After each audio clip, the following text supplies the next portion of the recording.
আমাদের যেটা হয়েছে উন্নয়ন কৌশলটা, যেটা ভুল সবসময়, গ্রোথ গ্রোথ গ্রোথ, প্রবৃত্তি প্রবৃত্তি প্রবৃত্তি বাড়তে থাকো। আর আমিও অনেকটা এটাতে দায়ী।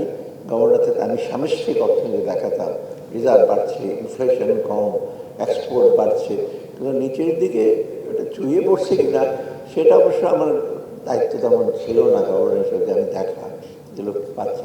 কিন্তু এটা কিন্তু যারা পলিসি মেকার তাদের দায়িত্ব ছিল দেখা সবাই পেয়েছে কিনা। ফ্রুটস অফ ডেভেলপমেন্ট তো পার্কুলেট পানির নিচের দিকে নামে, সেটাই হলো সবচেয়ে বড় বিষয়। যাক, সেটা হলো আমাদের উন্নয়নের কৌশলটা এখন চেঞ্জ করতে হবে।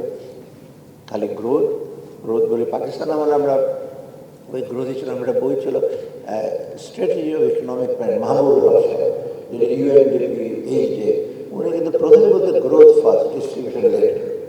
আমরা সেটা দেখবো তাদের গ্রোথ ফার্স্ট, কেকটাকে বড় করো, তারপরে আস্তে আস্তে কাটবে। এই কাটার দিনই আসে না, কেকটা যত বড় হচ্ছে আমাদের নীতি নির্ধারকরা ব্যবসাটা কেটে নিয়ে চলে গেছে। আপনার আমার জন্য উচ্ছিষ্ট রেখেছে, কেক বড়ই হতে থাকবে, কাটার কোনো সময় হবে না, দেবেন সেটা না। এবং কেক কাটার সবচেয়ে বড়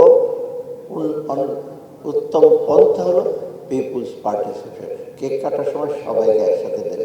এখন যদি দেবকে কেক দিয়ে দেন একটা বড়, সে করবে চিন্তা করে আমি আর রাহাত খাবো, একটু বড় করে কেকটা কাটি, আপনার জন্য রেখে দিয়ে ছোট। তাহলে বলে he who cuts will not choose for. আপনার কেকটা দিলাম, কাটার সময় কিন্তু কাটার পরে কিন্তু দিতে পারবেন না, তখন চিন্তা করে আরে আমি যখন নিতে পারবো না, একটু ভালো করেই কাটি, এতজন লোক আছে চিন্তা করেই কাটি। আমরা ফ্রাস্ট্রেটেড, আমরা অত্যন্ত ফ্রাস্ট্রেটেড হওয়ার কোনো কারণ নেই। কারণ বাংলাদেশের লোকজনের যে আপনার যে সৃজনশীলতা আছে, যে কর্মদক্ষতা আছে, সেটা আনপ্যারালাল। আমি বলি ছোট্ট করে, দেবপ্রিয় জানে যে কিসিঞ্জার করেছিল বটমলেস বাস্কেট। তারপর রিচার্ড নেশনস এবং তারা একটা বই লিখেছিল বাংলাদেশের টেস্ট কেস অফ ডেভেলপমেন্ট, পরীক্ষামূলক, যেটা টিকে থাকতে পারে পৃথিবীর সামনে। তা আমরা তো ওইগুলো তো আমরা মিথ্যা প্রমাণ করেছি, তাই না?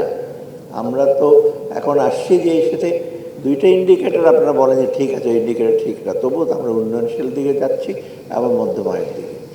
অতএব এটা কম অর্জন না। এবং আমি মনে করি ধারাবাহিকভাবে সব সরকারই এটার পেছনে কন্ট্রিবিউট করে। কেউ যদি বলে আমার সময় করেছি আর অন্যরা করে নাই, এগুলো মিথ্যা।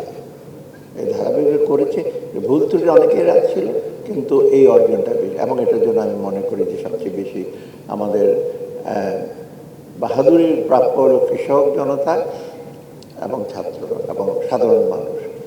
একটা এক্সাম্পল, যেমন 7.5 কোটি লোক যখন ছিল আমাদের বাংলাদেশ, এখন 17 কোটির মতো লোক, খাবার দাবারে বা হাঙ্গার বা এই সাথে প্রবলেম হয়নি। এটা কাদের কন্ট্রিবিউশন? আমাদের কৃষক এবং লাইভস্টক ফিশারি। সবচেয়ে বড় কন্ট্রিবিউশন যদি থাকে আমাদের এগ্রিকালচার সায়েন্টিস্ট, ফার্মার। আপনি আশ্চর্য হবেন, এই যে মাছের উৎপাদন, ডিম যদি মাঝে মাঝে এদিক সেদিক হচ্ছে, কিন্তু উৎপাদন তো 4.5 থেকে 5 কোটি ডিম লাগে। এগুলো কোথেকে আসছে? তাদের উৎপাদন করছে, খাবার দাবার চাল কোথেকে আসছে? আমাদের কিছুটা ডেফিসিট থাকে, গম আমরা উৎপাদন করি না, তো বেশিরভাগই তারাই উৎপাদন করছে।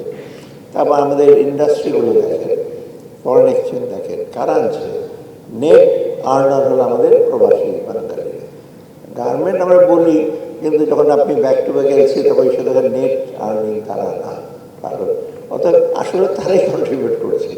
এদের কন্ট্রিবিউশনগুলো আমরা বলি